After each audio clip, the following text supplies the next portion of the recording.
भूर्भुवः स्वः तत्सवितुर्वरेण्यं भर्गो देवस्य धीमहि धियो यो नः प्रचोदयात्।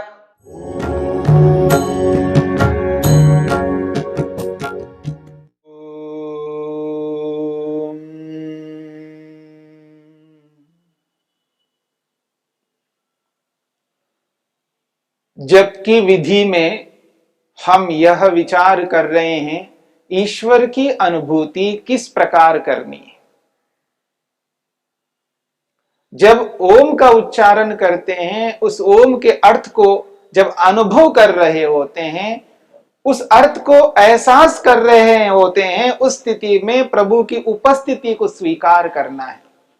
शब्द का उच्चारण करना है, अर्थ को अनुभव करना है, उसके साथ प्रभु की उपस्थिति को स्वीकार करना है। ये जो प्रभु की उपस्थिति को स्वीकार करना है, ये तो प्रत्यक्ष तो है नहीं। उसे प्रत्यक्ष करने के लिए जप कर रहे हैं, प्रभु का दर्शन करने के लिए जप हो रहा है। अभी प्रत्यक्ष नहीं है ईश्वर, फिर भी प्रभु को अनुभव करना है। तो प्रभु को अनुभव करने के तीन माध्यम हैं। एक तो है प्रत्यक्ष जो हमें हुआ नहीं है, और दो माध्यम हैं जो कहते हैं अनुमान और शब्द प्रमाण। शास्त्र, वेद शास्त्र के माध्यम से ईश्वर को जानकर समझकर हम शब्द प्रमाण के आधार पर ईश्वर की व्यापकता को अनुभव करेंगे, और अनुमान प्रमाण के माध्यम से भी ईश्वर को अनुभव करेंगे। ये जो लिंग है, ये जो सृष्टि है, ये संपूर्ण ब्रह्मांड ईश्वर को बताने का चिन्ह है, लक्षण है। इस सृष्टि रूपी चिन्ह से, लिंग से ईश्वर का बोध होता है। जैसे धुएं रूपी लिंग से, चिन्ह से अग्नि का बोध होता है, जैसे बादलों को देखने से बरसात का ज्ञान होता है कि हां बरसात होगा, ऐसे ही किसी एक चिन्ह को देख करके, लिंग को देख करके, जो दिखाई नहीं देने वाला पदार्थ है, जो वस्तु है, उसका हम अनुमान करते हैं। ठीक इसी प्रकार से इस ब्रह्मांड रूपी लिंग से ईश्वर का अनुमान होता है। इतने विशाल ब्रह्मांड को बनाने वाले परमेश्वर बहुत विशाल है, बहुत बड़ा है, क्योंकि इतने बड़े ब्रह्मांड को निरंतर संचालित कर रहे हैं, सर्वत्र विद्यमान होकर के इस ब्रह्मांड का पालन पोषण कर रहे हैं। उसकी व्यापकता का बोध शब्द प्रमाण से भी होता है और अनुमान प्रमाण से भी होता है। तो इन दोनों प्रमाणों के माध्यम से, अनुमान और शब्द प्रमाण के माध्यम से हम ईश्वर का अनुभव, एहसास करेंगे। हे प्रभु, आप मुझे देख सुन जान रहे हो, आपकी उपस्थिति में उपस्थित हूं, आपके समक्ष विद्यमान हो, मैं आपके समक्ष विद्यमान हूं, आप मेरे समक्ष विद्यमान हो, सर्वत्र हो, मेरे सामने भी हो। मेरे सामने का मतलब आत्मा के समक्ष विद्यमान हो, क्योंकि हमें आत्मा से अनुभव करना है। आगे चल करके जब प्रत्यक्ष करेंगे तो आत्मा ही तो प्रत्यक्ष करेगा। मेरे समक्ष का अर्थ अभिप्राय है, मेरे सामने का अभिप्राय है मुझ आत्मा के समक्ष विद्यमान हो। आप मुझ आत्मा के समक्ष विद्यमान हो। हे प्रभु, आप मेरे समक्ष विद्यमान हो, मैं आपके समक्ष विद्यमान हूं। आपकी उपस्थिति में ही उपस्थित होकर आपका जप कर रहा हूं, ध्यान कर रहा हूं, भक्ति कर रहा हूं, आपकी उपासना कर रहा हूं। आप इसे उपासना कहिए, भक्ति कहिए, जप कहिए, ध्यान कहिए, एक ही बात है। क्योंकि जप से, भक्ति से, ध्यान से ईश्वर का साक्षात्कार होना एक ही परिणाम है।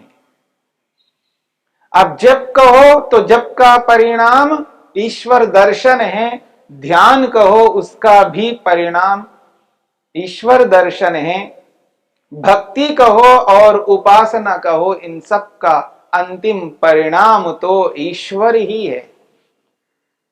इसलिए ये जो जप हो रहा है इसका परिणाम ईश्वर दर्शन है।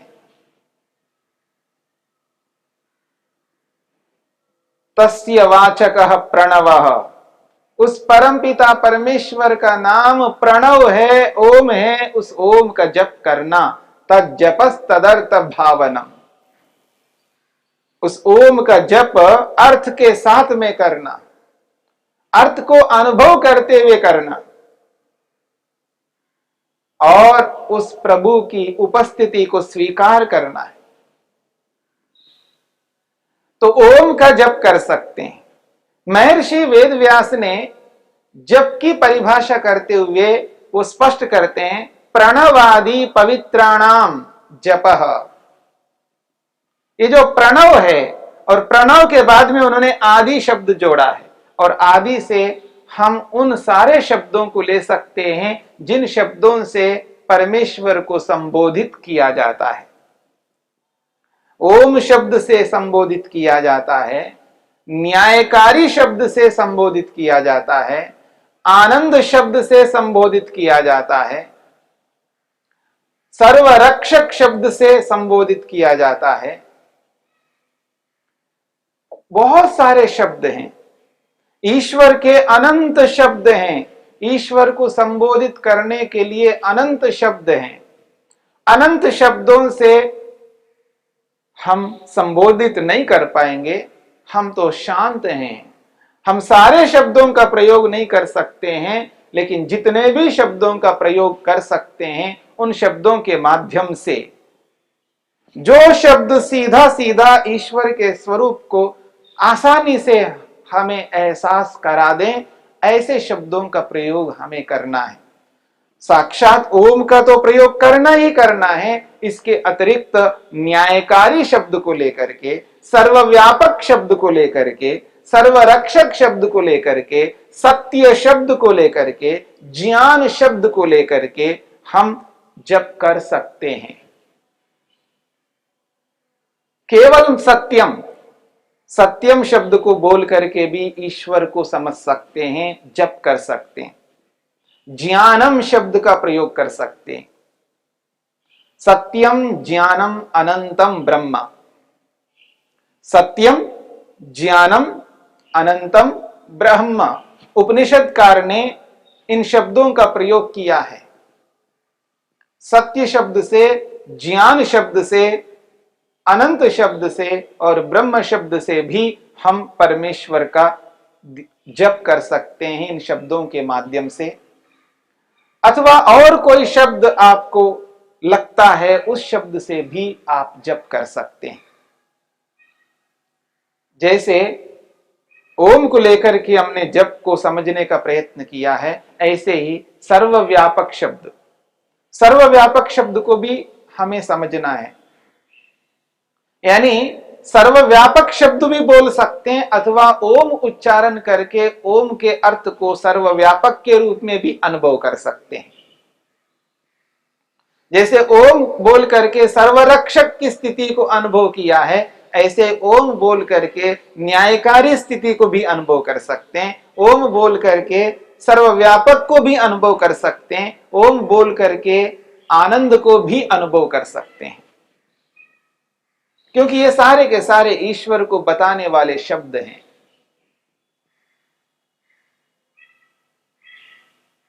तो ये जो स्थिति है, एक शब्द को लेकर के जप करना और एक वाक्य को लेकर के भी जप कर सकते हैं। वाक्य को बोल करके उपनिषदों में कुछ ऐसे वाक्य हैं जिन वाक्यों को बोल करके जब हम जप करते हैं तो ईश्वर के साथ जुड़ने में बहुत सरलता होती है। जो वाक्य हैं प्रसिद्ध हैं, आप लोग सुना करते हैं, पर उनको जप के रूप में विधि पूर्वक यदि हम कर लेते हैं तो ईश्वर के साथ सरलता से जुड़ सकते हैं। ओम असतो मा सद्गमय, ओम असतो मा सद्गमय, ओम तमसो मा ज्योतिर्गमय, ओम तमसो मा ज्योतिर्गमय, ओम मृत्योर्मामृतंगमय, ओम मृत्योर्मामृतंगमय। ये 3 वाक्य हैं। इन तीनों वाक्यों से हम जप कर सकते हैं। एक वाक्य को लेकर के भी कर सकते हैं, दोनों वाक्यों को लेकर के कर सकते हैं और तीनों को भी लेकर के कर सकते हैं।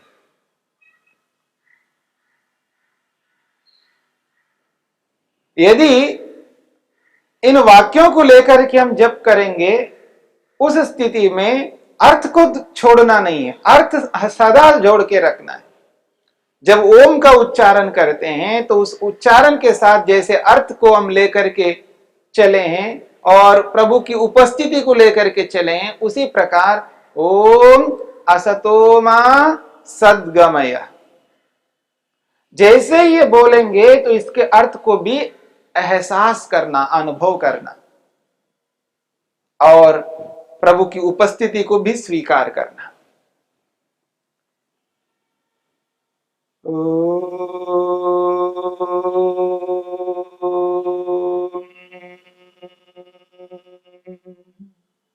असतो मा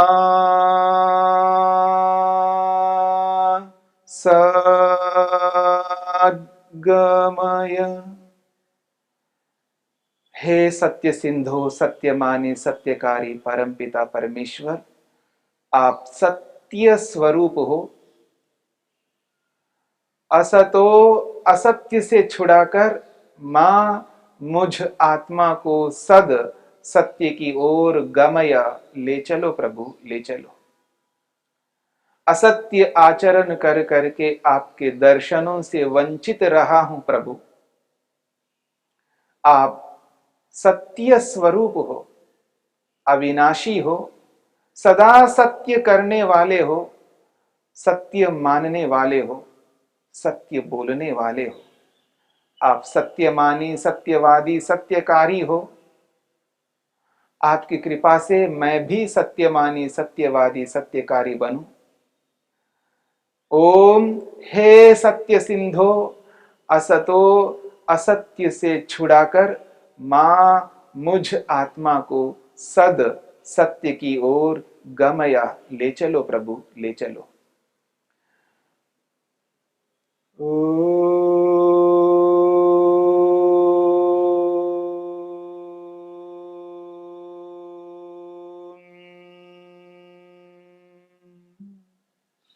तमसो मा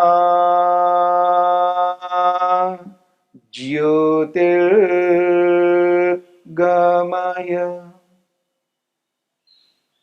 हे सर्वज्ञ परमपिता परमेश्वर,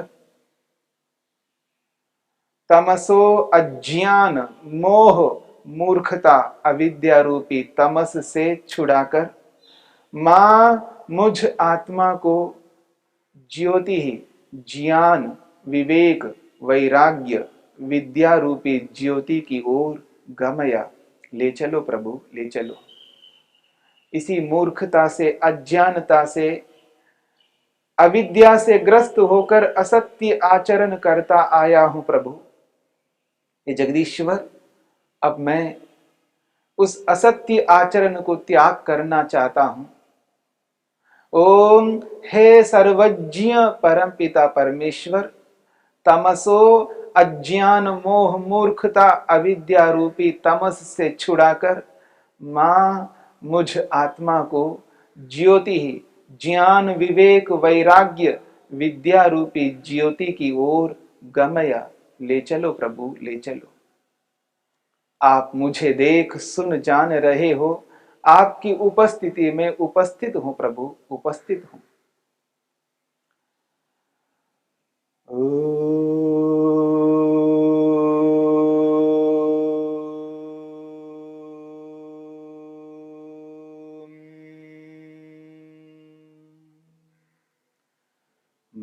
मृत्योर्मामृतंगमय। हे आनंद से परिपूर्ण परमपिता परमेश्वर,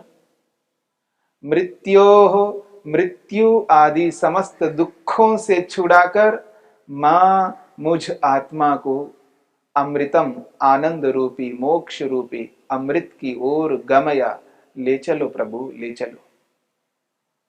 आप मुझे देख सुन जान रहे हो, आपकी उपस्थिति में उपस्थित हूं परमेश्वर, उपस्थित हूं।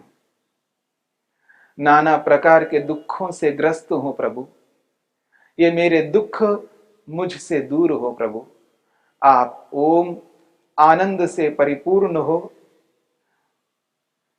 मृत्यु नाना प्रकार के जो दुख मुझको प्राप्त होते हैं प्रभु, उन मृत्यु आदि समस्त दुखों से छुड़ाकर मां मुझ आत्मा को अमृतम आनंद मोक्ष रूपी अमृत की ओर गमया ले चलो प्रभु, ले चलो। आपकी उपस्थिति में उपस्थित हूं प्रभु, आपके समक्ष विद्यमान हूं। आप मुझे देख सुन जान रहे हो, आपकी उपस्थिति में उपस्थित होकर आपका ही जप कर रहा हूं। इस रूप में जब हम जप करते हैं, यानी वाक्य को बोल रहे हैं, उस वाक्य को अनुभव भी कर रहे हैं कि वाक्य क्या कहना चाहता है। जिस ईश्वर के स्वरूप को सामने रखता हुआ हम अपने आप को ईश्वर के स्वरूप के अनुरूप बनाना चाहते हैं। ईश्वर सत्यमानी सत्यवादी है, तो हम अपने असत्य को हटा करके, असत्य से दूर हो करके उस सत्य को स्वीकार करना चाहते हैं। जिस मूर्खता से, अज्ञानता से, अविद्या से ग्रस्त होकर जिस असत्य आचरण को करते आए हैं, उसी असत्य के कारण से आज मैं ईश्वर का दर्शन नहीं कर पा रहा हूं। उस अज्ञान मोह मूर्खता से हट करके ज्ञान विवेक वैराग्य रूपी विद्या को प्राप्त कर लूं, जिससे असत्य आचरण को बंद कर सकूं। और जब मेरा असत्य बंद हो जाएगा, मेरी मूर्खता दूर हो जाएगी, उस स्थिति में जो मेरे को दुख प्राप्त हो रहे हैं, नाना प्रकार के दुख, वो सारे के सारे दुख मुझसे दूर हो जाएंगे। ईश्वर के आनंद को समझते हुए उसके आनंद को प्राप्त करना है। ईश्वर के ज्ञान को अनुभव करते हुए उस ज्ञान को अनुभव करना, ईश्वर के सत्य स्वरूप को अनुभव करते हुए उस सत्य को स्वीकार करना। इस रूप में भी हम जप को कर सकते हैं। अलग अलग वाक्यों से, अलग अलग शब्दों से जप करने को लेकर के मैंने आपके सामने जप की विधि रखी है, और आगे भी जप को समझने का प्रयत्न करेंगे।